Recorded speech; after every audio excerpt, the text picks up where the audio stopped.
Зараз якраз вітер розгулявся. Ладно, я це закрию. Зараз послухаємо, як торохкотить.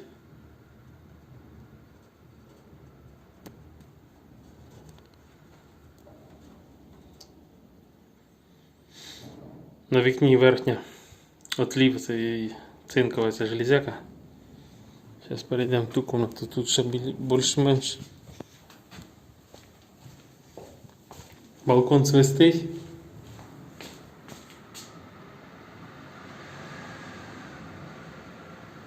Вони там скотчем затуляли, дивлюсь. Не видно, скотч не видно. Оце по всьому периметру. Ну, я руку ще прилажу і тут задуває. Свист гуляє по всій квартирі. А та вона железяка таракотить і скрутить, може б до кучі, щоб не тарабанила. Свист, гул і...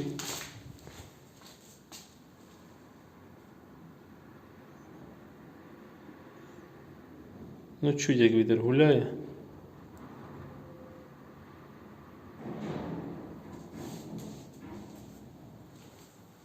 Ще десь походу, крім цієї трохи.